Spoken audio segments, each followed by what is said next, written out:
Olá pessoal, dando continuidade então à nossa disciplina de programação orientada a objetos, a gente viu já o conceito de classes abstratas. A gente vai estender esse conceito agora, aprendendo o que são interfaces dentro desse contexto de herança. Bom, suponha que no exemplo nosso, que eu sempre estou usando aqui para herança de formas geométricas, a gente queira incluir agora desenhos de coisas que não são formas geométricas. Por exemplo, eu quero que o nosso programa, além de desenhar círculo, quadrado, triângulo, ele também desenhe figuras ou símbolos. Então, primeiro vamos recordar o que a gente já tem. A gente tem uma classe forma geométrica, que é uma superclasse, que tem um método abstrato, exibir, então essa classe também é abstrata. E dela herda uma subclasse círculo, triângulo e quadrado, que sobrescrevem o método exibir. Além disso, a gente tem uma classe controle, que tem uma lista de formas, do tipo estático, forma geométrica, com tipo dinâmico, que são os objetos de cada uma das subclasses. E a gente tem métodos para inserir e remover a forma. E agora a gente quer acrescentar figuras e símbolos, além de formas. Okay? Repare que uma figura ela não tem uma relação direta com formas geométricas, certo? Sim, eu não posso dizer que uma figura é uma forma geométrica, nem que talvez uma forma geométrica é uma figura. Não, figura aqui no sentido de uma imagem não cabe muito. Também símbolo não cabe. Se não cabe muito um herdar do outro, será que agora a gente vai voltar a ter que aqui na classe controle ter duas listas? Lá no começo, sem herança, a gente tinha lista de quadrado, lista de círculo, e a gente juntou tudo numa lista de formas. Como que a gente pode continuar tendo uma lista só e juntar coisas que não são tão relacionadas como formas geométricas, figuras e símbolos? A gente pode fazer isso pensando em uma superclasse abstrata mais geral, que serve para todo mundo.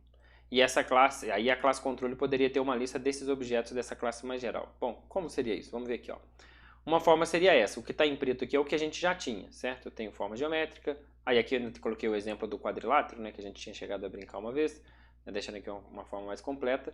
E aí, para incluir figura e símbolo, o que a gente poderia pensar?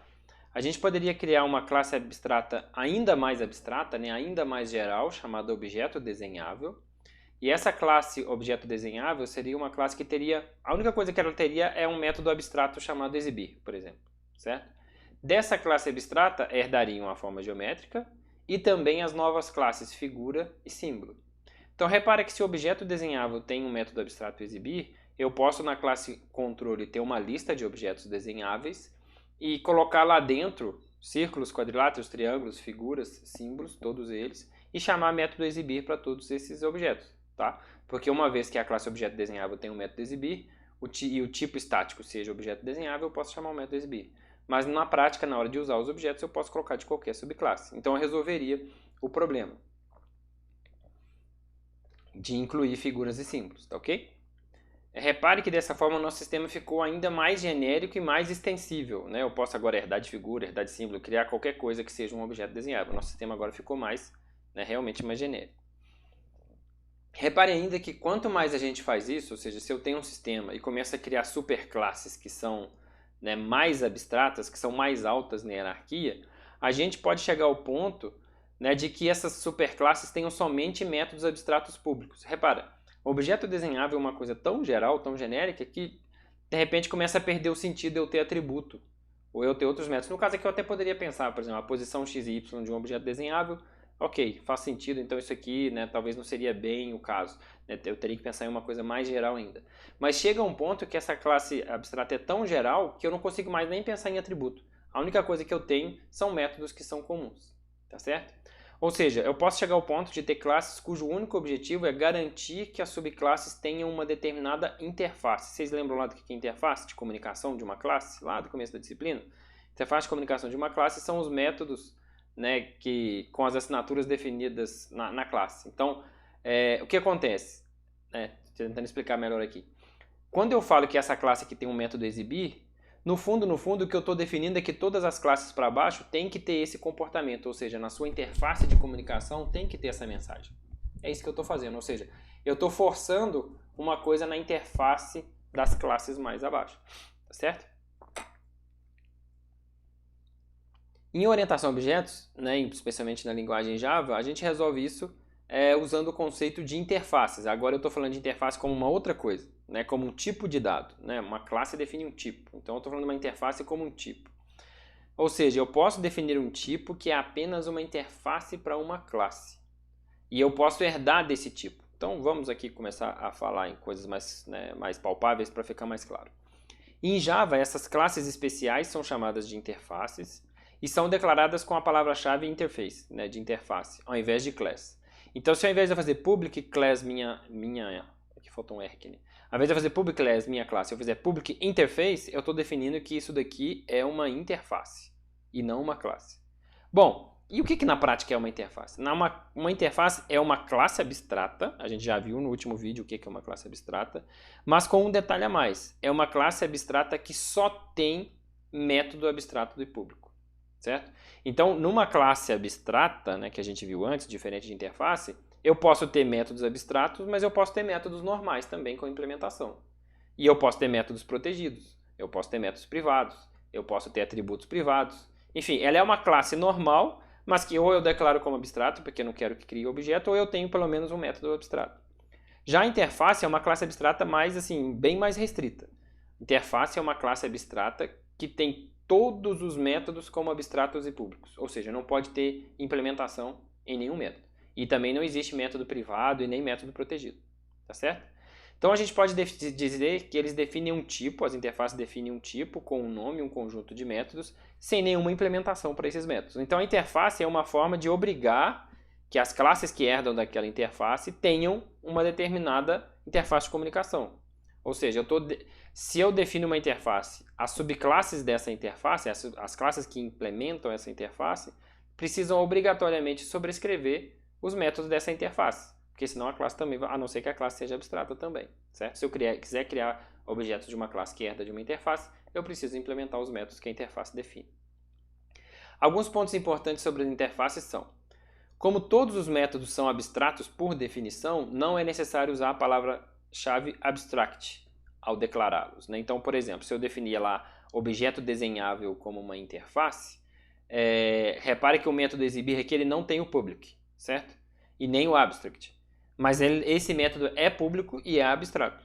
Por quê? Porque uma interface só tem método público e abstrato. Então, para não obrigar o programador a digitar uma coisa que já é óbvia, ele não está escrito aqui. Mas esse método é público e é abstrato. Então, os dois primeiros itens aqui. Outra coisa é o seguinte: só são permitidas constantes como atributos. Eu só posso ter atributo constante, tá? Como eu não tenho como mexer no valor do atributo, já que nenhum método tem implementação, não faria sentido ter atributo que possa mudar de valor, certo? Então eu só posso ter constante. E para declarar uma constante, além disso tem que ser o atributo, já que é constante, não tem problema ser público, O atributo tem que ser público. Então, todo atributo ele é público, estático e final, certo? Então, sem precisar escrever isso. Se eu escrever aqui, antes de void exibir, eu escrever int atributo, esse atributo inteiro ele é público, estático e final. E além disso, não tem construtor, interface, já que não tem atributo para poder ser inicializado. Se os atributos são constantes, eu não preciso ter o construtor para inicializar eles. Ok? Então, seguindo esses conceitos, essa aqui poderia ser uma implementação do objeto desenhável como uma interface. Tá? Bom, e agora, o que eu faço com essa interface? Java permite que classes herdem de interfaces. E faz isso, só que faz isso com uma palavra-chave diferente.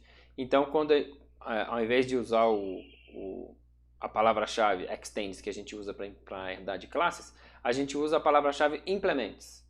Então, a gente costuma dizer que uma classe implementa uma interface. Então, a gente viu lá que na nossa hierarquia de herança, o objeto desenhável estava lá no mais alto nível, e a gente viu que forma geométrica herdava de objeto desenhável. Como objeto desenhável é uma interface, ao invés de usar extends, a gente usa implements, ok? Repare que nesse caso, como forma geométrica implementa a interface objeto desenhável. O objeto desenhável tem um método exibir, abstrato. E forma geométrica não vai sobrescrever o método exibir, então forma geométrica precisa ser abstrata, tá certo? São os métodos círculo, quadrado, triângulo que vão sobrescrever o método exibir que agora está definido lá na interface objeto desenhável. E, só para ficar mais claro, repare que aqui na forma geométrica agora não precisa mais declarar o exibir, já que ele já está declarado lá na interface objeto desenhável.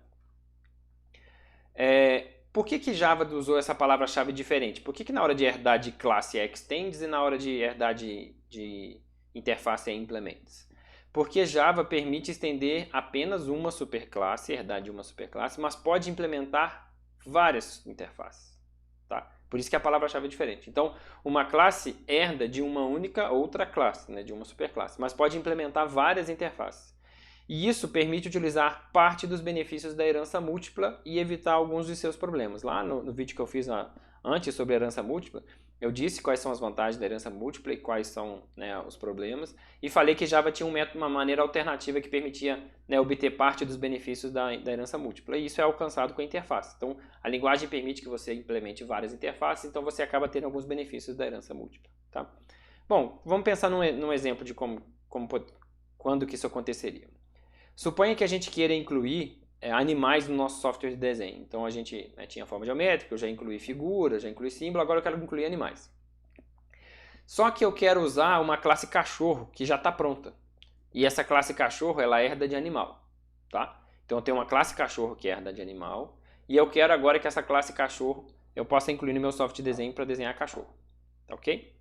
Bom, para eu incluir esse cachorro no meu software de desenho, eu preciso que ele entre naquela hierarquia de objetos desenháveis, tá certo? Como que eu faço isso? Ó? Como o objeto desenhável é uma interface, nós podemos fazer o que a gente precisa. Porque a classe cachorro ela pode continuar herdando da classe animal, ou seja, estender a classe animal, e ao mesmo tempo implementar a interface objeto desenhável, tá certo? Repara que se o objeto desenhável fosse uma classe, eu não poderia, porque a classe cachorro não poderia herdar de animal e de objeto desenhável ao mesmo tempo. Ela não poderia fazer isso. Ok? Mas como o objeto desenhável é uma interface, agora eu posso. Então repare que isso aqui é um tipo de herança múltipla. Eu estou herdando, a classe cachorro está herdando tanto de animal quanto de objeto desenhável. Tá? Só que como a interface possui só métodos abstratos, sem implementação, eu evito boa parte dos problemas lá que eu tinha falado da herança múltipla. Tá certo? Na prática, para fazer isso, como que a gente declara a classe cachorro? Eu falo que a classe cachorro extends animal, ela herda da classe animal e implementa a interface objeto desenhável. Tá ok? E agora a classe cachorro pode sobrescrever os métodos da interface objeto desenhável e também da classe animal. Então ele vai ter o método exibir, que está lá no objeto desenhável, e também os métodos que ele queira sobrescrever da classe animal. Bom, repare que uma classe herda os métodos de uma interface como métodos abstratos. Então, se uma classe implementa uma interface, mas não sobrescreve seus métodos, ela não pode ser concreta. É a mesma regra que a gente já tinha visto para a classe abstrata. Se você tem uma classe que herda de uma classe abstrata e você não sobrescreve um método abstrato, a sua classe também é abstrata. Né? E isso vale também para a interface. A gente tem que notar também que quando a gente tem uma hierarquia de herança, a gente pode ter várias classes abstratas em uma determinada linha de hierarquia. Né? Então, objeto desenhável pode ser abstrato, forma geométrica abstrato, quadrilátero abstrato e por aí vai. E se nenhuma delas implementar um método da interface lá, a mais original de todas, a mais ancestral, a subclasse concreta vai precisar implementar. Ou seja, na hierarquia ali alguém tem que implementar. Tá, ok? Senão a última classe lá embaixo também vai ser abstrata. Mas lembre-se que o compilador vai ajudar, indicando, né, se a gente esquecer disso, o compilador vai mostrar que não foi implementado. Então, de forma, né, só para fechar, as interfaces elas foram criadas em Java para maximizar os benefícios da utilização da herança e polimorfismo. Porque agora eu posso usar o polimorfismo considerando inclusive parte dos benefícios da herança múltipla. Tá certo? Bom, esses conceitos eles são um pouco complexos à primeira vista, mas são extremamente úteis. Né? Então eu recomendo rever o vídeo, né, e depois fazer atividades. Né? No trabalho provavelmente a gente vai utilizar esse conceito para que isso fique mais claro. Tá certo? É isso aí. Até mais.